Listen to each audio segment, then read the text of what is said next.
Hello, hello, hello, hello. So we're back again with Survivor South Africa, Season 9, Episode 9.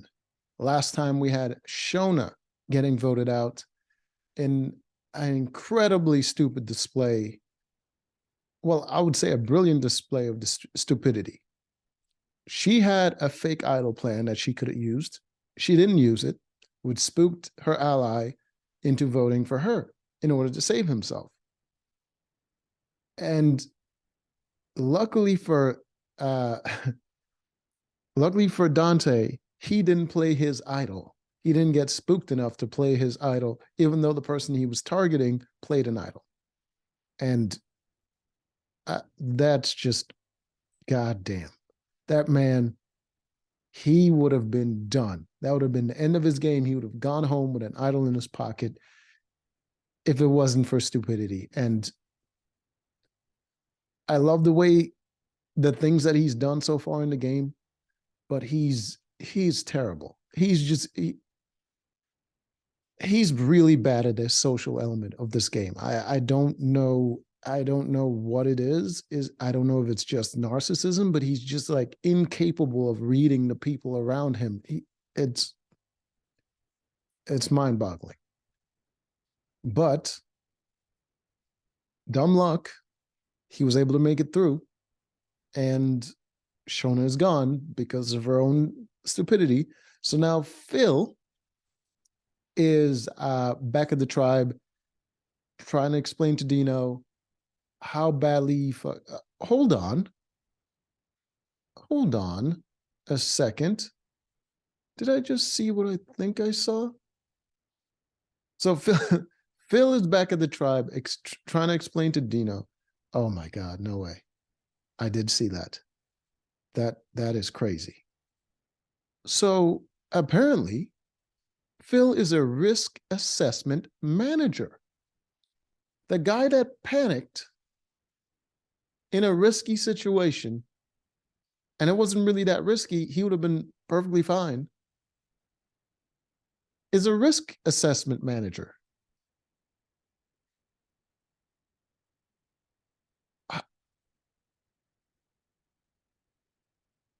Wow. Wow, wow, wow, wow. So so he's trying to explain to Dino how he messed up because Shona didn't give him the cue to go for the fake idol and all that stuff, and he got nervous. And Dante is just like asking Dino, "Why did you vote for me?" Which made no sense. Like, you want to get rid of the guy, and you're asking why he voted for you. What is this even? What is even happening right now? And he's on his soapbox talking about this is why we should get rid of Dino, and Dino's a threat and all this. And it's just like, Dino's only a threat because you're trying to get rid of him. If you just left it alone, he could have been a perfect shield for you. You could have you could have pointed to them and be like, look at him, look at how many friends he got, look at how many people are gravitating towards him. He's a bigger threat than me. Let's go after him. It could have been a shield for you, but you don't understand the concept of shields, and you just want to be the biggest threat around. So you're getting rid of all these guys that you think can threaten you, which makes no sense because the most power in the game is with the women. Uh, just I don't understand him at all. So he's on a soapbox. He's thinking a bunch of nonsense, and because there was only, I think, two votes that came his way when it should have been three. He doesn't know that more than that many people are against him. So he's thinking it was fine. It was just a mistake or whatever. I, I don't know. I don't know. He's just, I'm excited for what he does in the game, but I'm also disappointed in his ineptitude. And then there's Phil, sorry, Phil, who's on his second apology tour to Dino about how badly he messed up, and Dino pretty much just like believes he's going to go. He's like, this is the end of the road for me. And he's like, it's whatever. I'm just having fun now. And he's good natured about it. And what is that girl's name? I can't remember her name. God damn it. This lady right here. So she's the one that Dino told about his hidden immunity idol. And she also threw a vote on Dino, knowing that it wouldn't count. That way she can protect herself and also help get rid of Dante. But this idiot over here is explaining how badly he fucked up and didn't vote for the right person. And she's just like, oh, okay, it's good. She's like, the good news is now Dante trusts me, and I can play double agent, and we can still work together. But in the private interview, she's saying, I don't know if I can work with them now because these guys are incompetent. It's just like, only one of them is incompetent, but they are a duo. So it was incredible. It's like people just bumbling over. They had brilliant plan. It could have worked, and they're just bumbling over themselves. And first Shona messed up, then he messed up because Shona messed up, and it's like, you had to stop the stupid train at a certain station, you know. Anyways, but it was exciting. It was exciting. I'll give him that. So he's still trying to. Then we go back to the Blue Tribe, and Tajin. I completely forgot about this. Him and Dante got the clue for the hidden immunity idol at the same time. That same night, Dante took like 5 minutes. He found his idol. I forgot that Tajin had the clue because he never got his idol, because he's that bad at this game. So now, after so much time has passed, he now reveals the clue, because he doesn't have the idol, to Tony to let her know that he's willing to work with her.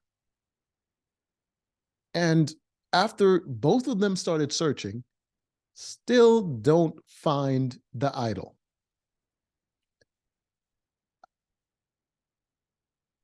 Remember, it took Dante 5 minutes to find it in the dark. And this guy still can't find his.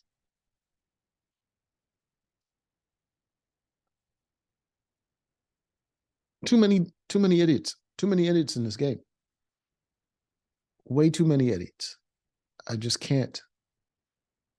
I can't do it. So we get to the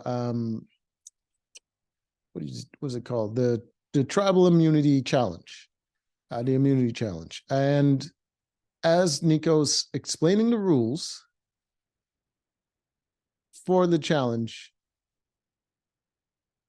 Kehlani starts passing out. She's about to fall out. Because apparently the one thing that you're supposed to do in this game, because you're not going to have much food, the one thing you should be doing is drinking water. She somehow forgot to do that. So she starts collapsing. Luckily, they didn't pull her from the game. But, like, there's got to be a limit to stupidity. There's got to be a limit. It's back to back with the. So they gave her some water and gave her a minute, and now they can finally start the challenge. All right. So the challenge is most of the tribe is going to be blindfolded, and 2 people who are going to be doing the puzzles are going to be guiding them through a maze. All right. So as you can see it here, the 2 people chosen, Dino for the red, and because Dino's good at puzzles, I think he works at an escape room or something like that, and Torizo for the blue, right? You can see her tribe over here blindfolded, and they're blindfolded. So what they're going to do is they're going to lead their blindfolded tribe members through the maze, each color-coded maze there, to collect a puzzle piece bag, so that you can see a bag over here a little bit. There's a blue one over here, a red one here, here, here. So they have to go guide them through while they're blindfolded through the maze to get the puzzle piece. And then after they get the puzzle piece, they're going to put it at their puzzle station over here. This is the red over here, and the blue is over here. All right. So they have to go through the maze, get all the pieces, and then come out and go through here and to the station. All right. So they have to guide them while they're blindfolded.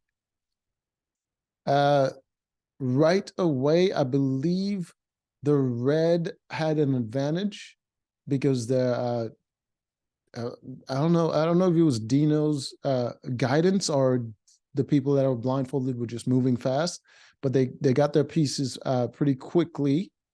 The blue kept stumbling into each other, walking the wrong direction, mostly Pinty. She was kind of walking in the wrong direction a lot, and she kind of held up her tribe quite a bit. And then it got to the final where everyone got their pieces on the red. They put it down, and then Dino runs to go do the puzzle. And on the blue, they had two people. I think it was Tony and was it Tony and Miriam. They both had their puzzle pieces in their hand. No, not Tony and Miriam. Tony and Pinty, I think it was. I think it was Tony and Pinty. They both had their puzzle pieces in their hands. And they were walking, they were trying to, no, oh, no. It was Tony and Killarney. God damn it. Tony and Killarney, they both had their puzzle pieces in their hand. I'll show you an image of it. Because I don't know. Killarney, I mean, someone, I think in the previous episode, someone said she was dumb, but I'm starting to see it now, and she is really dumb. So Killarney's there. She's following Tony because she at least got to the puzzle piece. I'll just say that. So she's holding on to Tony, and Tony's guiding her basically. They're going through, they both have the puzzle piece. That's the last two puzzle pieces they need. So they're going, and then I think it was Phil who told his tribe to start yelling so that they can't hear when Teresa starts giving them directions. And it works. They're clapping and they're yelling and they're cheering on Dino, and they can't hear Teresa.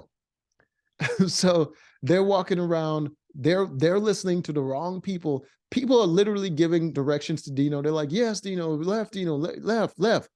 And they're following the voices of the people that are calling for Dino, and they're just confused. So they go to the left. Show you an image right here. So they go to the left, and Dino is right over there at the left. They're supposed to go to the right. So they're going there, and then she's reaching out for Dino, and Dino is like, forward. He's guiding them while he's in front of them, and they're trying to grab him, and he's just dodging them, and he's like, forward, and he literally leads them all the way past his board, all the way over there, until they finally realize that the person that's guiding them shouldn't be right in front of them. It should be all the way in the back. And they're like, oh, is that Dino? And then they get mad, and they're just like, they can't hear each other because people are still yelling over them. And Dino starts his puzzle. Eventually, they figure out to go to their station. They go to their station. Teresa come out to go do her puzzle. She's unwrapping the bags. Dino is already starting on arranging the letters. And eventually, he gets the word correctly, and his tribe wins. And and the blue tribe is pissed off because apparently it wasn't fair what the red tribe did, which makes no goddamn sense. It's like, it's part of the game. They didn't break any rules by yelling over you. That doesn't make any sense, but they're butthurt because they lost. And good thing for Dino. I'm excited for it, because if they didn't, Dino was going to go home. It just, that saved him. And the other tribe, there's no one. I would say the only one on that tribe that's really good. None of them. I would have said Steffi because she found that hidden immunity idol, but she's not really good at the social aspect, and she's not the smartest. She's not dumb, but she's not the smartest. Uh, so she's not going to be doing any strategic moves, really. But she has experience, and she was able to find an idol. So I'll give that to her. But that still doesn't make her a good player. And I would say that whole tribe is full of terrible players. Terizo is strategic, but physically, I think she's like the only fat person left. But I think some other people were kind of fat when they got in there, but they've lost weight since. She's the only one that's still fat, and so she's not physical. She is very smart, and she's very good at strategy. But that's not going to get her very far if she's not a valuable member to other people. Like she's got to be useful to them besides just a vote. So she can't really make that many moves as she wants to, because she's not finding idols. She's not killing it in challenges. So how are you gonna bargain with people? They don't really need you. But she did say her strategy is to be a goat, to be kind of carried by other people towards the end, and then she's gonna make her move.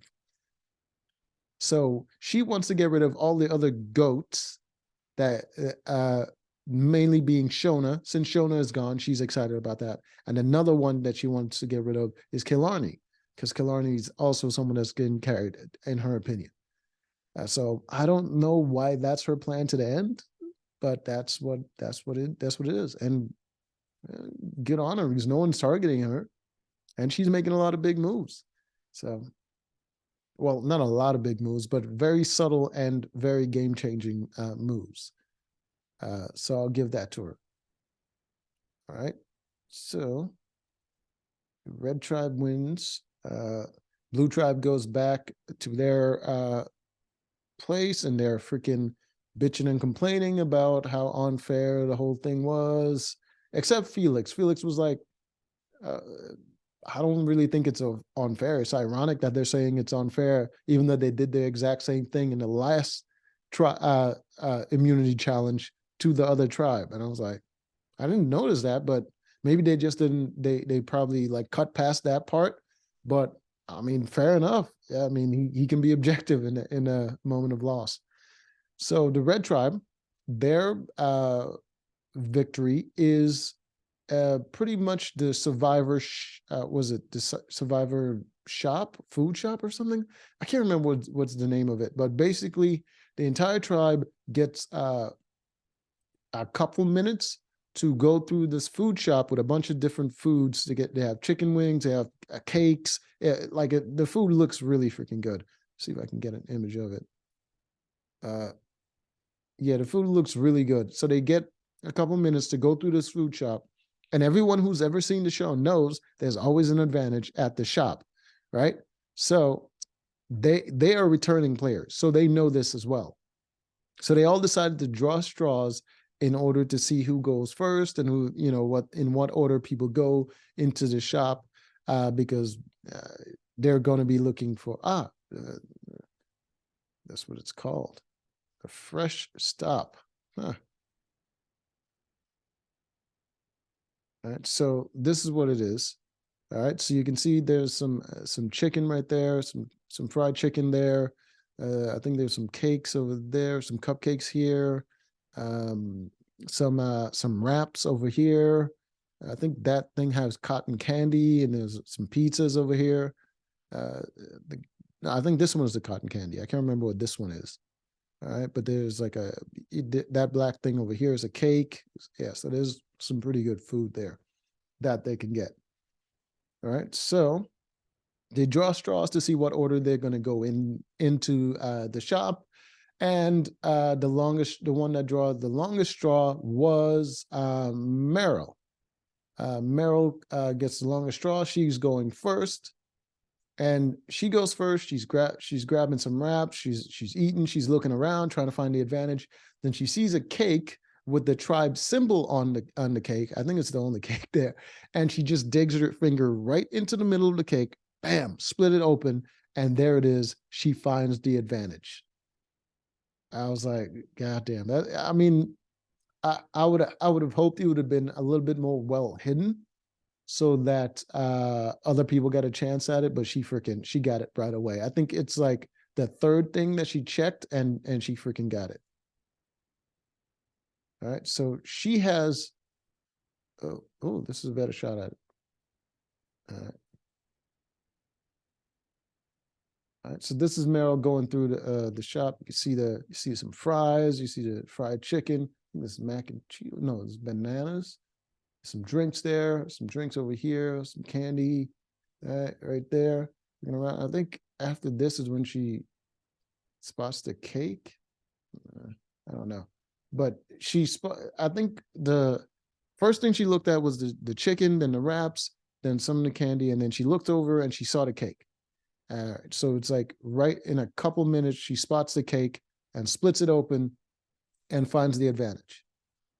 All right, she takes it, hides it in her underwear, eats some more food, and then leaves. And the next person to go was Dino. He looks around, he couldn't find anything.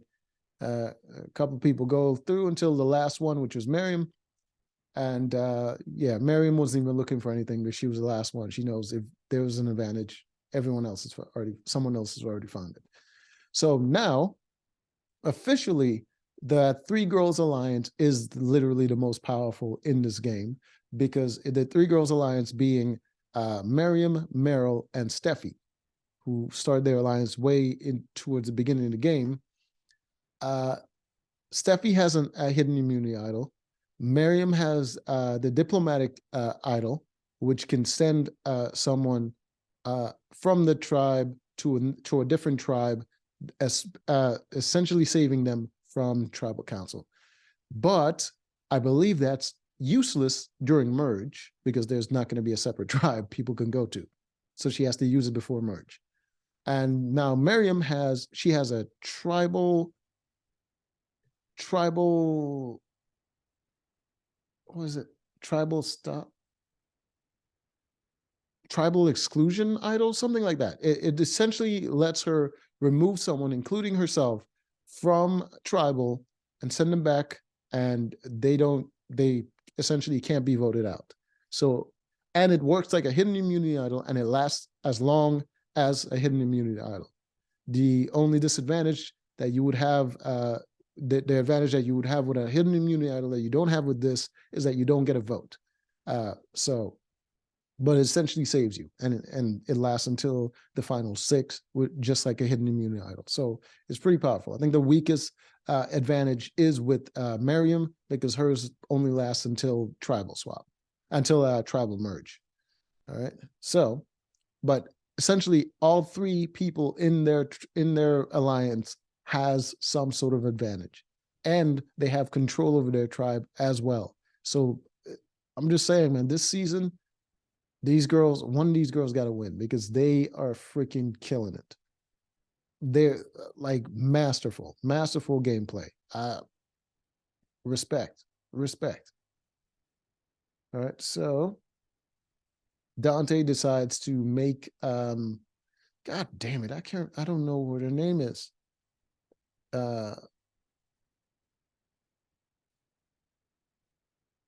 This lady, Dante decides to make her his number 1,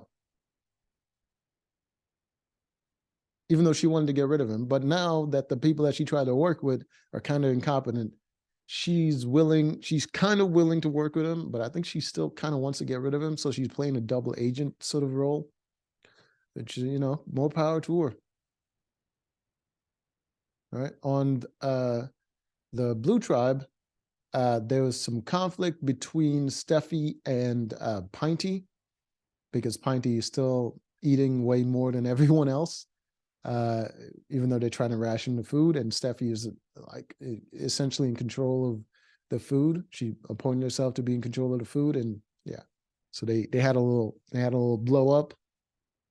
I don't know. I think throughout this season, the biggest problem that Pinty's had is that her selfishness has been pointed out many times, and it's been the main point of conflict that she's had in the game, is that she's inconsiderate and selfish. And people kept her around because they've always targeted someone else besides her. But at this point, I don't think it's going to really save her after I see this argument, because she's thinking she wants to now get rid of Steffi now. And I'm like, how are you even going to swing that? Like, your tribe is not even in control of the numbers, really. It was just weird. So so Tajon and Tony pretty much chose their side. They chose the Killarney side, and now they decide to lie to Teresa and Felix about who they're going to vote. Teresa and Felix thinks they're going to get rid of Killarney because Teresa wants to get rid of Killarney. But Steffi wants to get rid of Pinty, and Killarney also wants to get rid of Pinty. So there's more numbers that way. So, that's even what it's going to go. All right. So they talk back and forth. People are lying to each other. They're doing that thing that annoys me in this game, is that they're all lying and they all lie. But behind the scenes, when they're doing their one-on-one interview, they're all saying, "Oh, I don't really lie this much. I hate lying." And it was like everyone lies in their daily life. You say good morning to someone, you don't give a shit. It's not good morning. Like, lying is the most human and natural thing that we all do. It doesn't make us feel bad unless people know that we're lying, because then it just looks bad on our character. And you're just pretty much just bullshitting everyone. You're lying, and then behind closed doors, you're saying, "I hate lying," which is another lie. No one hates lying. I would hate getting caught in a lie, but I wouldn't hate lying, especially if it gets you what you want. Why would you hate to lie? I hate when people lie to me, but I'm certainly not upset when I lie. I don't like doing it, but it doesn't upset me. Just weird. All right, so they're doing that. Pinty decides to go to Felix, and she's talking about getting rid of Steffi, and I don't understand her reasoning. You don't have the numbers. What are you doing? So she gets three people, including herself, together, and they're trying to get rid of Steffi now. Well, they're not trying to get rid of Steffi. Teresa and Felix has to tell her that, well, we're going to be voting for Killarney instead. But she wants to get rid of Steffi, and she's complaining about Steffi, and they have to kind of entertain her nonsense, because she just bitches and complains when people get mad at her for a legitimate reason, when her actions piss people off and they get mad at her and they call her out. She gets mad at that person, and now she goes and bitches and complains to whoever will listen about what that person is doing to her. And it's just like, oh my God. All right. So there, more lying, go to tribal. I don't think they revealed anything about where their votes are going to go. I think they're all just like, they're all just like, "Oh, I don't want to get blindsided," or some nonsense like that. I just hate wasting my time and listening to them talk, because they're all just lying during tribal council anyways, because they're trying to deceive each other. All right, so we go to the vote, and it is 2 votes for who was it? Killarney. And then the rest of the votes are for Pinty. And I think there was 3 votes for Killarney, but it didn't get all the way to the 3, because most of the votes went to Pinty. So Pinty went home, and Felix and Teresa were like, "Okay, I guess we're in trouble." Yeah, it was expected. I was expecting, because of the last episode, I was kind of expecting a little bit of a surprise, but this went exactly as it was advertised. But Pinty wasn't adding anything to the show, so good luck to her. and Dino's still in the game, Dante's still in the game, and Miriam, Meryl, and Steffi's still in the game, and they're powerhouses in the three girls are powerhouses. Dante is entertaining in that he gets away with his fumbling, and he's kind of good. He kind of good at taking advantage of opportunities so that his luck can actually, pay off. And Dino is really good socially. He's not Meryl good, but he's pretty good. So I'll give it to that. And that's how I see it going. One of those, what is that? Five? One of those five are gonna win, unless people get rid of them first. That's the only other way. The other people have to get together and get rid of them in order for them to not win. But that is my prediction. Till next time.